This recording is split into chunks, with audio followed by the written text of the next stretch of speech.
নমস্কার দর্শক বন্ধু। আমি এতদিন ধরে আপনাদেরকে বিভিন্ন নক্ষত্র নিয়ে বলেছি। আমাদের যে নক্ষত্রের আলোচনা ছিল সেটা মৃগশিরা নক্ষত্র পর্যন্ত কিন্তু হয়েছিল। আজকে আপনাদেরকে যেটা বলবো সেটা হচ্ছে আদ্রা নক্ষত্র। দেখুন, আদ্রা নক্ষত্র সেটা হচ্ছে কিন্তু একটা অস্বাভাবিক নক্ষত্র। এই নক্ষত্রকে সাধারণ মানুষ কিন্তু আহ, যে নক্ষত্রের যে কার্যকলাপ রয়েছে সেটা কিন্তু সাধারণ মানুষের কাছে অনেকটা প্রলয়ের মতো। অর্থাৎ আমরা জীবনে যখন কোনো কাজ ফুলফিল করতে যাই, তাহলে কিন্তু সেক্ষেত্রে আমাদেরকে কিছু নিয়ম কানুন মানতে হয়।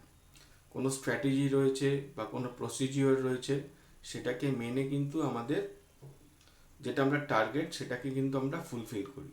কিন্তু আদ্রা নক্ষত্রের যারা মানুষ বা যে সমস্ত হাউসগুলো আদ্রা নক্ষত্রের মধ্যে পড়েছে, বা কোনো প্ল্যানেট যখন আদ্রা নক্ষত্রের মধ্যে পড়ে, তাহলে সেই সংক্রান্ত কাজের ব্যাপারে জাতক মনে করে আমি টার্গেট ফুলফিল করবার জন্য যেটা মনে করছি ঠিক, সেটাই হচ্ছে ঠিক। যেরকম নিয়ম আছে, যেরকম রুলস আছে, সেগুলো আমি মানি না। আমার প্রয়োজন হচ্ছে টার্গেট ফুলফিল করা। তার জন্য আমাকে যা করার সেটা আমাকে করতে হবে। এবং সেই যে পদক্ষেপগুলো জাতক নেয়, সেটাকেই কিন্তু মানুষ দেখে এটা একটা প্রলয়ের মতো। এই জন্যই কথাটা বললাম। এবং এক্ষেত্রে আদ্রা নক্ষত্রে যে সমস্ত হাউস পড়েছে, সেই হাউসের যে কার্যকলাপ, সেটা সম্পন্ন করার ক্ষেত্রে জাতক কিন্তু পুরোপুরি ফিয়ারলেস থাকে। এক্সাম্পল দিচ্ছি একটা।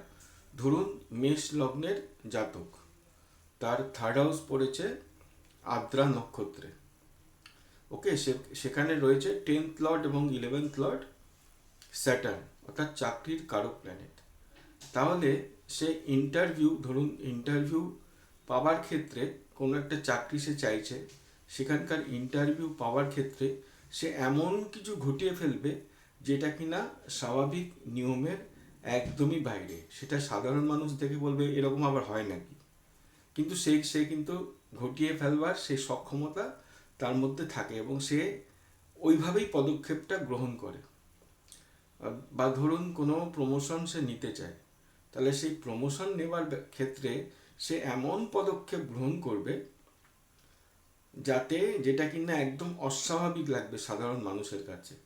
হ্যাঁ, তার কারণটা কি, সে তার তার চাই হচ্ছে প্রমোশন। ওই প্রমোশন পাওয়ার ক্ষেত্রে যে রুলস অ্যান্ড রেগুলেশনস আছে, ওইসবে ধারবে না একদম। সে নিজে যা ঠিক করবে আহ, সেটাকে এক্সিকিউট করবার চেষ্টা করবে। এবং দ্বিতীয় আর একটা এক্সাম্পল আপনাদেরকে দিচ্ছি। ধরুন, ধনু লগ্নের ক্ষেত্রে সপ্তম হাউস যাদের আদ্রা নক্ষত্রে পড়েছে এবং সেখানে রাহুও রয়েছে, তাহলে সেক্ষেত্রে এমন একটা বিবাহ করে বসবে যেটা কিনা সমাজের নিয়ম বহির্ভূত, এবং মানুষজন পুরো অবাক হয়ে যাবে, এভাবেও কি বিয়ে হওয়া সম্ভব। এবং এটা একটা মানুষের কাছে আলোচনার কিন্তু আহ, আহ, বিষয় হয়ে দাঁড়াবে। এবং লোকে হাসাহাসি যাই করুক না কেন, তার কাজটি, অর্থাৎ জাতকের যে বা জাতিকার যে কাজটি, সেটা কিন্তু সে সম্পন্ন করে ফেলবে এই অদ্ভুত নিয়মের বা অদ্ভুত তার কার্যবিধি প্রয়োগ ঘটিয়ে। তো এটাই ছিল আজকে আমার আলোচনা আদ্রা নক্ষত্র নিয়ে। কেউ যদি কনসালটেন্সির জন্য যোগাযোগ করতে চান, তাহলে আমি জ্ঞানজিজি ব্রে আমার ফোন নাম্বার দিয়ে দিচ্ছি, 9309383112। এই নাম্বারে একটু যোগাযোগ করে নিতে পারেন। সবাই ভালো থাকবেন। নমস্কার।